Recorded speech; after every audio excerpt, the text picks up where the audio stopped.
Hey guys, welcome back to my channel, and in this video I will be covering everything about letter of recommendation. Now I remember that when I was working for my applications that I was going to send out to universities, I had to watch a lot of videos to get all my doubts cleared about LOR. So that is why I'm making this video so that it will be easier for you guys to understand to get everything sorted out for your LOR.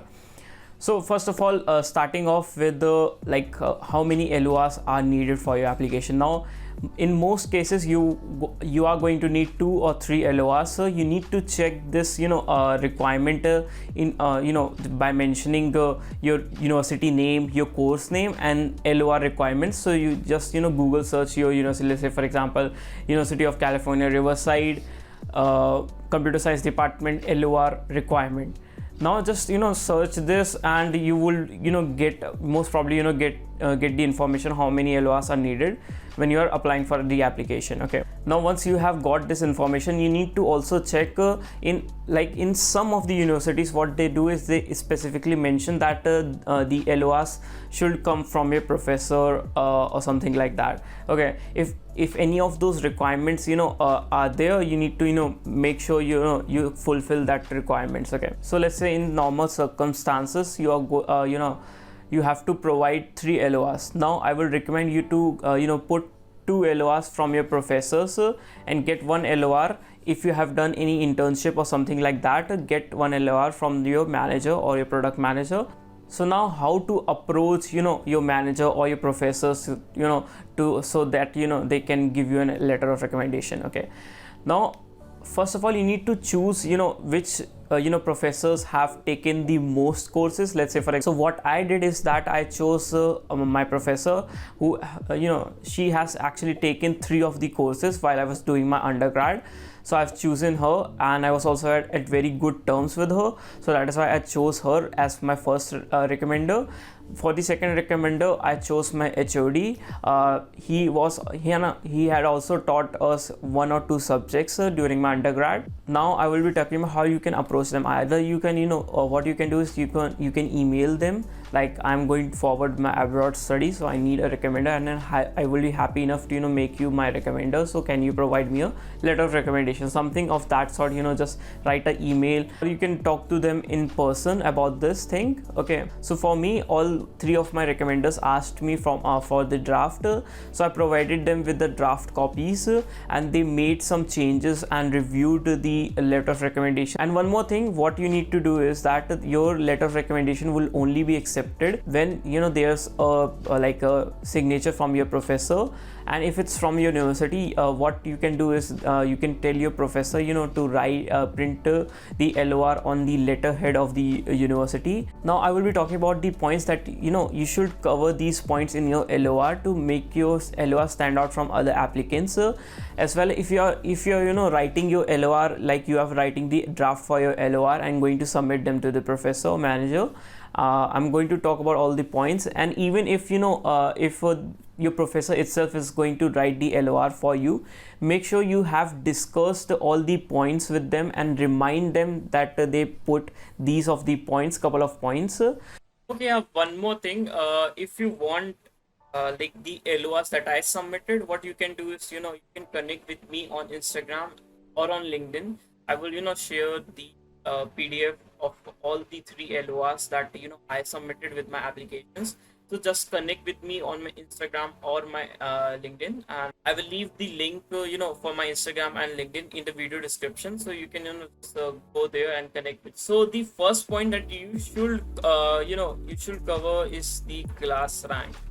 Let's say for example, for the person that was in the top 5 or top 10 of the class, or you were actually the topper for that particular subject from your recommenders class. So you can mention that you got the highest marks in that subject and something like that.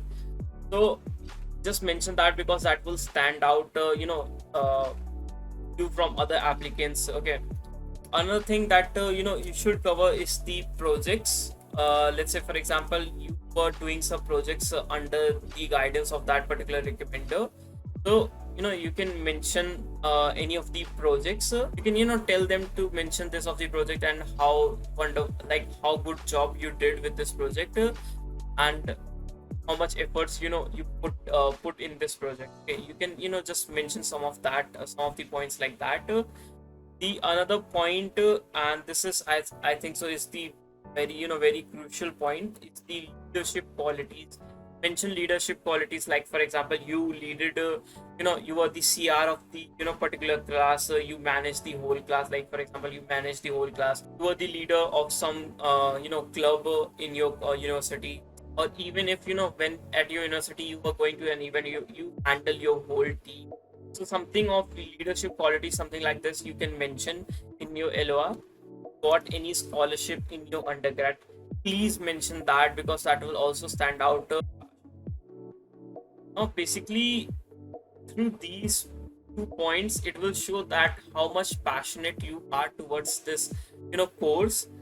So, for example, you can mention that your professor can mention that. So there was a very challenging project, and you were the first one to go ahead and accepted that project.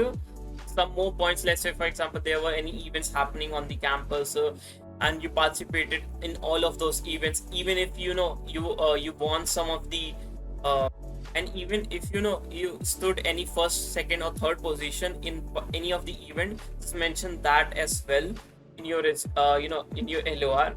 So these are all the points, and you need to write some of the highlighting points that you can mention in your LOR. So just create these points, and if your professor is creating the LOR for you, just make sure that you provide, or you provide all these small details to your professor by email, or even by messaging them or something like that. Now, another thing that what you can do is you can go to online and search for some of the points. Let's say for example, you can search for LOR points for leadership. Just search something like this. Okay. Okay, so basically if you browse any of the websites, you will get some of the points, like okay, so these are the points that you can mention in your LR. So just copy all those points, make some of the changes on your own, and just put all of the things together, and you will be good to go. One more thing that you can do is that you can write here in type.pdf. Now what this is like a very simple now this is a very good trick. Now whenever I press this, what will happen is that if Google search will point out all the files which have kind of a name like similar to this, so it will mention that. Or what you can do is you can even write your university name. Let's say for example you write University of California. I'm just going to write that in type.pdf. Sorry, University of California, LOR, or letter of recommendation. See, it's going to directly open PDF files for you, and you can get a sample letter of recommendation. So just Google some stuff, just Google some of the points, try to make changes on your own, and put all of these points together, get them reviewed by your professors, by your friends, and everything. You can also use Grammarly to avoid any of the grammatical mistakes. So yeah, these were all the points that I wanted to cover in this video. I hope this video helped you in determining how you can go ahead with your LOR and everything. And what you can do is you can follow me on Instagram or on LinkedIn. You can ask any of the questions related to this, and I will be quickly replying to all of your questions. Yeah, so thank you guys for watching, and I will see you guys in my next video. Bye.